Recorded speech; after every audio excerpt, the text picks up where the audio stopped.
हाय, hello, नमस्ते सर्वांना. श्री स्वामी समर्थ. मी रुपाली नाथच्या ब्लॉगमध्ये सर्वांचं स्वागत करते.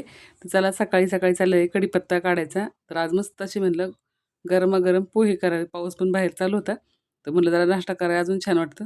तर म्हणलं चहा आणि पोहे होऊनच जायला पाहिजे, हे का नाही? बरोबर आहे का नाही सांगा? आणि चहा आणि पोहे खाल्ले ना, म्हणजे असं पाऊस पडायच्या टायमाला खरंच खूप छान वाटतं. तर म्हटलं चला आता पोह्यांची तयारी करायचं. पोहे वगैरे मी कांदा वगैरे कट करून ठेवला होता आणि फक्त कढीपत्ताच राहिला होता आणायचा बाहेरून. तर मस्त असा कढीपत्ता आहे ना, मी देठासकट का टाकलेले, की समजा मुलांनी काढून टाकला, तर फक्त त्याचा वास तरी त्याला राहायला पाहिजे आणि जास्त सगळीकडे कढीपत्ता कढीपत्ता असं होत नाही पोह्यांमध्ये. ज्यांना नाही आवडत त्यांनी डायरेक्ट पूर्ण देठ काढून ठेवलं ना, तरी चालतंय. आणि कवळे आहेत ना तो, त्याच्यामुळे मी पूर्ण देठासहितच घातलेलं आहे. कवळीचे पान असेल ना, तर ते म्हणजे पूर्ण वास असा पोह्यांना छान असा लागतो. त्याच्यामुळे मी ना देठासहितच घातलेले आहे आणि छान असे पोहे मस्त केलेले आहेत बघा. तर सकाळी सकाळी म्हटलं पोह्यांचा नाश्ता झाला की अजूनच भारी वाटतं.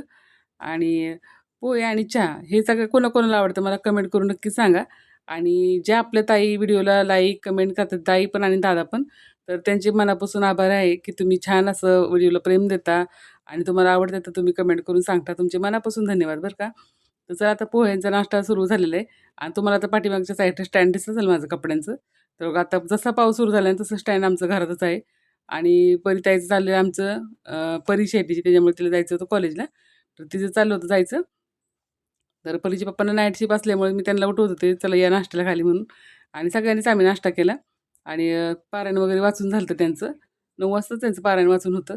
आणि ज्यांना ज्यांना समजा पारायण ऐकायचं आहे त्यांनी लाईव्हला नक्की या 9 वाजता. तर आता तर राहिलेलं आहे एकच दिवस उद्याचा. तर तुम्ही नक्की यायचे सगळ्यांनी. आणि आमचं सगळ्यांचं बघा चहा पोहे खाऊन झालं, की आता हे झाडं लावायला चाललेले आहेत. आणि पावसाळ्याच्या दिवसात आहे ना, जितकी झाडं लावाल तेवढं कमीच आहे. आणि खरंच पावसाळ्यामध्ये ना छान अशी झाडं पण त्या पावसाच्या पाण्यात चांगली येतात पण. जसं की आपण लावलं आणि बघा केसांना कशी चंपी केली मी तेलाची. तेल लावून घेतलं होतं केसांना. म्हटलं कधीतरी असं चांगलं वाटतं, थंड वाटतं केसांना. म्हणून मी लावलेले तेल भरपूर लावून ठेवले. आणि आता ही हळदीची झाडं लावायची चाललेली आहेत बरं का. तर माझे एका कस्टमर ताई आहेत, त्यांनी दिलेले आहेत मला. त्या चालल्या त्या रूम सोडून त्यांची. त्याच्यामुळे त्यांनी त्यांची दारातली सगळी झाडं मला हळदीची जी होती ती लावायसाठी दिलेली आहेत मला. तर आता मलाही खूप म्हणजे परीच्या पप्पांना खूप आवड आहे बरं का हळदीचं, म्हणजे जी हळद असते ना, ओली हळद, त्याचं दूध वगैरे करायची. तर ते एक त्यांना छान झालं आणि असं शेजारी-शेजारी मस्त अशी झाडं लावलेत. आता काय पावसाळ्यात येतील तेवढी येतील आणि नंतर ते आपल्याला पाणीच घालावं लागणार आहे. तर छान अशी हळदीची पण झाडं लावून घेतलेली आणि एक ब्रह्मकमळचं एक होतं, तर ते पण लावून टाकलेले. आणि हे जे झाड आहे गुलाबाचं आता तुम्हाला दिसत असेल कुंडीमध्ये, तर ते झाड आहे ना, ते माझ्या एका कस्टमरने दिलेलं आहे मला गुलाबाचं. आणि खूप सुंदर असं गुलाब येत होतं व्हाईट कलरचं. आणि ते झाड मी गावाला गेले तर ते पूर्ण जळून गेलं कुंडीतलं झाड. मग त्यांनी परत मला दुसरी फांदी आणून दिली. त्या फांदीचंच हे झाड आलेलं आहे. तर झाड पण खूप सुंदर आले. तर म्हटलं आता ह्याच्यात कसं होतंय, पिवळं पडत चाललं होतं. त्याच्यामुळे म्हटलं आपलं खाली जमिनीत लावली ना, तर छान पण येईल आणि एक पाणी वगैरे घालता येतं आपल्याला खाली भरपूर. आणि जमिनीत जसं पाणी राहतं तसं कुंडीत पाणी लगेच सुकून जातं. म्हणून मी म्हटलं आपलं खालीच लावलेलं चांगलं आहे. आणि गुलाब तर 2-2, 3-3 दिवस मस्त असा राहतो, सुकत नाही, काय नाही. त्याच्यामुळे आहे ना, हा गुलाब मी बऱ्याच व्हिडिओमध्ये बघा दाखवले स्वामीला वाहिलेला. तर तेच झाड आहे. पण ते झाड माझं पूर्ण गावाला गेल्यामुळे लग्नासाठी पूर्ण झाड जळून गेले. तर तिकडनं आले ना बघा, चहाचा ह्याचा नाश्ता झाला. तर तेवढी भांडी निघाली माझी. भांडी पण तेवढीच निघाली. आता वाटतंय आपल्याला असं नाश्ता करणं आहे ना, खरंच खूप महागात पडतं. त्यापेक्षा असं वाटतं चपाती भाजी पटकन होऊन जाते आणि दुसऱ्या कामालाही आपल्याला जास्त वेळ लागत नाही. तर चला, आता मी आहे ना, तुम्हाला छान अशी रेसिपी तुमच्यासोबत शेअर करायची होती. आणि बरेच दिवस झालं मी धपाटे म्हणा तुम्ही किंवा थालीपीठं म्हणा, तर मी अशी बनवायचं आज खूप दिवसातून घातला का तरी ना, बरेच दिवस झालं. परी म्हणायची, "मम्मी काहीतरी चांगलं कर की गं, रोज चपाती भाजी करते." मग म्हणलं चला आता आहे ना, काहीतरी वेगळं करावं. आणि ते पण घरातल्याच साहित्यातून करणार आहे. दुसरं कुठून असं वेगळं काय आणणार नाही बाहेरून. तर मस्त असं जेवढी माझ्याकडे पिठं होती ना, आता गव्हाचं पीठ, बाजरीचं पीठ, ज्वारीचं पीठ, बेसन पीठ, अशी 4 पिठं मी मिक्स केलेली आहेत.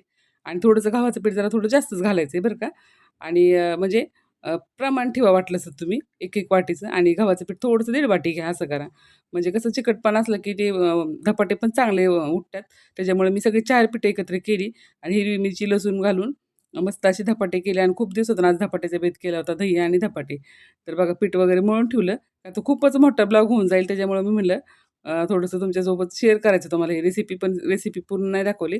तुमच्या कमेंट जर आल्या तर मी नक्कीच रेसिपीसुद्धा शेअर करेल एखाद्या दिवशी. तर चला, आता मी ना करायला घेतलेले धपाटे. तर पटपट म्हटलं तर भाजून घ्यायचे, छान उठतात बरं का. आणि चवीला ते एक नंबरच लागत होते. आणि त्यावरती तीळ टाकायचं ज्यावेळेस आपण धपाटे करतो असं पूर्ण. तर ते करून झाले की आपण पांढरे तीळ लावून घ्यायचे, म्हणजे त्या तिळाने कसं होतं, अजूनच पौष्टिक होऊन जातं. आणि पीठ बघा किती सुंदर असं झालं आणि मी मस्त ते पोळपाटावरती बागायत म्हणतात आमच्याकडं पांढऱ्या कपड्याला ते. तर ते बागायतदार म्हणतात. तर ते बागायतदारवर मी असं थापून घेतलं होतं. तर थापून घ्यायचं आणि त्याच्यावर असं मस्त पलटी करून घ्यायचं आणि छोटी-छोटी होलं पाडून घ्यायची आपल्याला आणि छान असं थालीपीठ म्हणा तुम्ही किंवा धपाटे म्हणा, प्रत्येक भागाभागात वेगवेगळी नावं असतात त्याला. पण पदार्थ हा एकच असतो. पण आहे ना, आपल्याला सवय झालेली असती सारखं वेगवेगळ्या ह्याच्याने बोलायची. त्याच्यामुळे तुम्हाला सांगते मी. तर चला मस्त अशी चविष्ट अशी धपाटे झालते आणि पौष्टिक आहे असं सगळीच पिठं मिक्स असतात. त्याच्यामुळे ना चवीला पण खूप छान लागतात आणि एकदम पौष्टिक असतात. तुम्ही नक्की अशी करून बघा ना तुमच्या मुलांना सुद्धा असे खाऊ घालत जावा. तर ह्यामध्ये मी फक्त आहे ना बारीक-बारीक कांदा चिरून घातला होता आणि हिरवी मिरची, लसूण आणि कोथिंबीर नव्हती माझ्याकडे त्यामुळे मी नाही घातली. पण कोथिंबीर जर असेल तर भरपूर कोथिंबीर घाला किंवा मेथीची भाजी असेल तर मेथीची भाजी घाला. कुठलीही भाजी आपण घालू शकतोय. पण चवीला एकदम मेथीची भाजी छान लागते आणि आता माझ्याकडे काहीच नव्हतं. फक्त आलं लसणाची पेस्ट टाकली होती मी आणि एक कांदा बारीक चिरून टाकलं होतं एकदम. त्याच्यामुळे छान थालीपीठं खूप छान झाली होती. तर तुम्हाला रेसिपी हवी असेल तर मला नक्की कमेंट करून सांगा. मी तुमच्यासोबत नक्की शेअर करीन. आणि चला आता धपाट्याची रेसिपी तुम्ही पण करता का? आणि बऱ्याचशा गावांमध्ये बघा असे दिवाळीच्या ह्याच्या टायमिंगला अशी बनवण्याची पद्धत असते बरं का. तर मी तीळ वगैरे टाकून घेते आणि बरेच जण दिवाळीच्या लक्ष्मीपूजनच्या दिवशी असे धपाटे करतात. म्हणजे आमच्या गावाला तर माझं लग्न झालं त्यावेळेस धपाटेच करत होते असे. लग्न झालं माझं आणि त्या टायमिंगला मग सगळेजण दिवाळीच्या टायमिंगला असे धपाटे वगैरे करत होते. ते पण खूप चवीला लागत होते भारी बरं का. तुम्हाला जवळून पण दाखवणारच आहे मी. म्हणजे मी आता कशी करते ती. तर तुम्ही पण नक्की बघा आणि असं ट्राय करा एखाद्या दिवशी करण्याचा आणि खरंच खूप छान होतं. जरा रोज-रोज भाजी चपाती खाऊन जर कंटाळा आला ना, तर असे धपाटे करायला काहीच हरकत नाही. आणि चवीला पण भारी आणि मुलांना पण जरा वेगळं काहीतरी केलंच म्हणजे त्याच पिठांपासून बनवायचं आहे आपल्याला. पण जरा मुलांना असं वाटतं, की मम्मीने काहीतरी नवीन पदार्थ केला असं वाटतं. म्हणून नक्की करायचे. तर मग असं मी छोटे-छोटेच केलेले, पण मोठे नाही केले धपाटे. कसं होतं गावाकडे खूप मोठे-मोठे करतात. पण आपण आपले छोटे-छोटेच करायचे. आपल्याला पलटी करायला पण आलं पाहिजे म्हणून आणि कधीतरी करतो ना, त्यामुळे रेसिपी फसली नाही पाहिजे त्यासाठी मी छोटे-छोटे करते. तर तुम्हाला दाखवते आता बघा. थोडंसं तेल घालायचं आणि ह्याला तेल पण खूप कमी लागतं. तेल वगैरे काही जास्त लागत नाही. मी तेल टाकून मग टाकले होते आणि आता पलटी करून घेतल्यानंतर बघा छान असे खरपूस भाजून घ्यायचे आणि बारीक गॅसवरतीच आता बटन पण तुम्हाला दिसत असेल. मी बारीकच गॅस ठेवलेलं आहे. जास्त मोठा नाही ठेवायचा आहे तरी ना फक्त वर भाजतात आतून कच्चे राहतात. म्हणून काय करायचं बारीक गॅसवरती झाकून ठेवलं ना म्हणजे पूर्ण आतपर्यंत छान असे भाजून निघतात. तर थालीपीठाची रेसिपी तुम्हाला आवडली का नक्की सांगा. आणि मी सगळं आता तोंडीच सांगितलेली रेसिपी तुम्हाला. तर तुम्ही पण नक्की बनवू शकता. 4 पिठे घ्यायचे आपल्याला. कुठली तुमच्याकडे असेल ती पिठे घ्या. नाचणीचं पीठ जरी वापरलं तरी चालते. उलट ते पण खूप हेल्दीच आहे.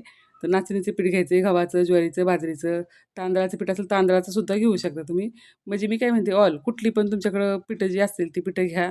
त्यामध्ये मस्त कांदा, कोथिंबीर, हिरवी मिरची, लसूणची पेस्ट घाला आणि अशी छोटी मस्त अशी धपाटे करून मुलांना खाऊ घाला. म्हणजे हे पौष्टिकही राहतात आणि चवीला पण खूप छान असे होतात बरं का.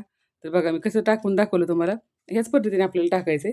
काही असं अवघड नाही. आपल्याला फक्त वाटतं की खूप जमतंय का नाही, जमतंय का नाही. मी बऱ्याच दिवसातून केली. जरा होता टायमिंग माझ्याकडं आणि मला वेगवेगळे पदार्थ करायला खरंच खूप आवडतं. पण आता काय झालंय, या शिलाईच्या कामाने मला वेळच मिळत नाही. नाहीतर मला रेसिपीचं खूप आवड आहे आणि रेसिपी बनवायला आवडतं, पण वेळेनुसार मी बनवत नाही जास्त काय आता. पहिले मी खूप छान-छान असे पदार्थ बनवायचे. ज्यावेळेस वेळ होता त्यावेळेस मुलं लहान होती आणि आता वेळ कमी आहे माझ्याकडं, तर मुलं मोठी झालेली आहेत आणि मला करून खाऊ घालायला त्यांना वेळच मिळत नाही असं होतं. तर काय करत आता आपल्याला व्यवसाय पण आपला बघायचा आहे आणि सगळंच करायचं आहे. पण त्यातून सुद्धा मी वेळ काढून ना आपल्या मुलांसाठी थोडं कधी ना कधीतरी वेगवेगळ्या रेसिपी ट्राय करत असते आणि माझ्या मुलांना खरंच काही मी बनवते त्यांना खूप आवडतं. कधी माझी मुलं नावं ठेवत नाही आणि माझे मिस्टर पण बरं का कुठल्याच पदार्थाला त्यांना मी काही बनवलं तर त्यांना खरंच खूप आवडतं आणि आनंदाने खातात. तर त्यांचा तो आनंद पाहूनच आपल्याला परत पुढच्या वेळेस आहे ना असं बनवण्याची इच्छा होती, की चला मी काहीतरी बनवते आणि माझ्या मुलांना, मिस्टरांना आवडते. म्हणून मी अजून वेळ काढून आहे ना त्यांच्यासाठी काही ना काहीतरी पदार्थ बनवण्याचा ट्राय करत असते आणि त्यांना खरंच खूप आवडतं सगळ्यांना.